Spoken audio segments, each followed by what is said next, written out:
Mga kababayan, Assalamualaikum warahmatullahi wabarakatuh.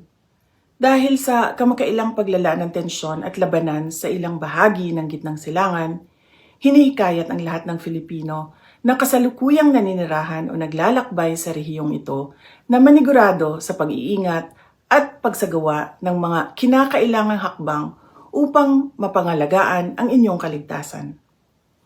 Iwasan ang mga lugar na may nagaganap na operasyong militar o malaking pagtitipon ng publiko.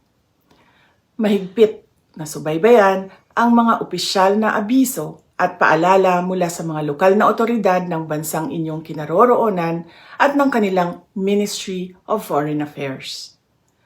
Maging mapagmatyag sa mga balita mula sa mapagkakatiwalaang organisasyon ng media.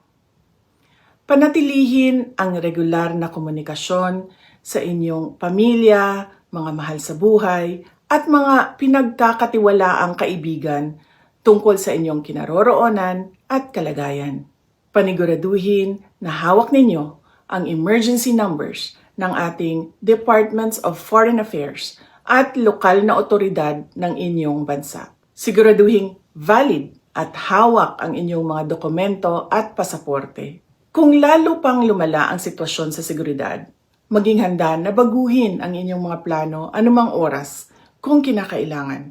Gayun din, kung kinakailangan, ay lumapit sa ating mga embassy upang mabigyan ng tamang payo sa pinakaligtas na paraan sa pag-uwi ng Pilipinas. Sa panahong ito, nang walang katiyakan, ang inyong kaligtasan ang pinakamahalaga. Naway patnubayan at ingatan kayong lahat ng may kapal. At ipagdasal natin ang kapayapaan, pagkakaisa at kaligtasan ng lahat ng tao sa Middle East. Shukran.